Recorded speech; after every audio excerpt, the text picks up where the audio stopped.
সালাম আলাইকুম। হ্যালো বন্ধুরা, কেমন আছেন সবাই? আপনাদেরকে স্বাগত জানাচ্ছি। একটা গুরুত্বপূর্ণ বিষয় শেয়ার করব। কানাডাতে যারা পার্মানেন্ট রেসিডেন্ট হওয়ার স্বপ্ন দেখেন, হতে পারে আপনি কানাডাতে আছেন, অবস্থান করতেছেন, ইনসাইড কানাডাতে আছেন। এমনও হতে পারে যে আপনি আউটসাইড কানাডা থেকে আবেদন করবেন। তো তাদের জন্যে একটা ভার্চুয়াল ফেয়ার অনুষ্ঠিত হতে যাচ্ছে আগামী 11ই ফেব্রুয়ারি।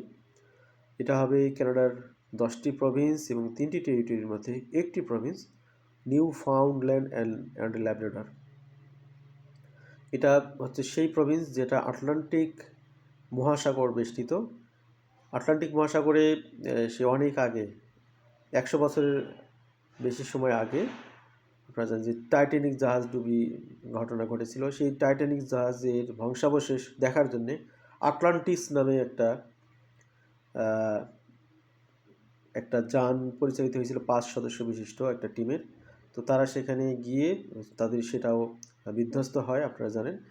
তো এইটা মূলত ঘটেছিল এই নিউ ফাউন্ডল্যান্ড ল্যাব্রাডরের থেকে 300 কিলোমিটার সামনে, এরকম একটা জায়গায়। তো এই প্রভিন্সে আটলান্টিক ইমিগ্রেশন প্রোগ্রাম নামে একটা প্রোগ্রাম আছে, যে প্রোগ্রামে এলিজিবল হতে গেলে আপনাদেরকে এখানে নির্দিষ্ট কিছু প্রতিষ্ঠান আছে, সেগুলোতে পড়াশোনা করতে হয়, অথবা আপনাদের যদি জব এক্সপিরিয়েন্স থাকে, তারপরে ল্যাঙ্গুয়েজ রিকোয়ারমেন্টে মোটামুটি একটা স্কোর হলেই হয়। খুব বেশি স্কোর লাগে তা কিন্তু না।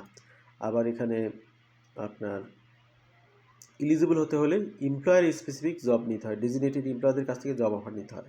তো এই কাজটা খুবই কঠিন। তো এই কাজটাকে সহজেই করার জন্যে সামনে যে ফেয়ারটা হবে নিউ ফাউন্ডল্যান্ড ল্যাবরেটরি, এটা ভার্চুয়াল ফেয়ার। সেখানে আপনার পৃথিবীর যে কোনো প্রান্ত থেকে আপনার রেজিস্ট্রেশন করতে পারেন।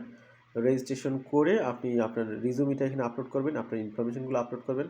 এটা যদি বিবেচনার মতো হয় তাহলে এটা এমপ্লয়ারদের কাছে পৌঁছানো হবে এবং পরবর্তী সময়ে ডিজিগনেটেড এমপ্লয়ার, আপনারা যদি ডিজিগনেটেড এমপ্লয়ারের কাছ থেকে কোনো জব অফার পান তাহলে সেটার রেফারেন্সে আপনি পরবর্তীতে আটলান্টিক ইমিগ্রেশন প্রোগ্রামে পিআর আবেদন করতে পারেন। অথবা যদি এআইপির অধীনে বা আটলান্টিক ইমিগ্রেশন প্রোগ্রামের এমপ্লয়ার না হয়, যদি জেনারেল কোনো এমপ্লয়ারের অধীনেও আপনি কোনো জব নিতে পারেন, তাহলে তো অবশ্যই সেটা আপনাদের জন্য ভালো হবে।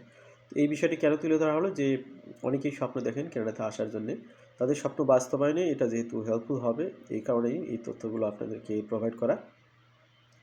তো সেক্ষেত্রে এখানে যারা কানাডাতে আসার স্বপ্ন দেখছেন, একটা রিজুমি বানাবেন। রিজুমিটা বানানোর ক্ষেত্রে আপনার সর্বোচ্চ 2 পেজের রিজুমি হবে। আপনার জবের বিষয়গুলো কী কী অ্যাচিভমেন্ট সেইগুলোকে ফোকাস করে রিজুমিটা বানাবেন। এবং এখানে আরেকটা কথা বলে রাখি, সেটা হলো যে সকল ক্ষেত্রের ব্যক্তিরা যেখানে সুযোগ পাবেন তা কিন্তু না। তো এখানে আপনার ফেয়ারে সবাই অংশগ্রহণ করতে পারবেন, তবে এখানে প্রায়োরিটি দেওয়া হবে হেলথ কেয়ার সেক্টর, কনস্ট্রাকশন, তারপরে এভিয়েশন, আরও কিছু ইন্ডাস্ট্রি আছে, সেগুলোকে টপ প্রায়োরিটি দেওয়া হবে। কিন্তু এখানে রেজিস্ট্রেশন সবাই করতে পারবেন এবং এটা হচ্ছে আপনার 11 ফেব্রুয়ারি সন্ধ্যা 6টা থেকে, সন্ধ্যা বললে এটা ভুল হবে, মানে 6টা থেকে 10টা এই টাইমের মধ্যেই মূলত এই ফেয়ারটা অনুষ্ঠিত হবে। তো আপনারা যারা পার্টিসিপেট করতে চান তারা অবশ্যই রেজিস্ট্রেশন করবেন। আমরা চেষ্টা করব রেজিস্ট্রেশনের লিঙ্কটি দিয়ে দেওয়ার, যাতে করে আপনারা এটা কাজটা করতে পারেন। তো আজকে শর্ট আলোচনাটি এখানে শেষ করব। ভালো থাকবেন সবাই। আল্লাহ হাফিজ। সালামু আলাইকুম।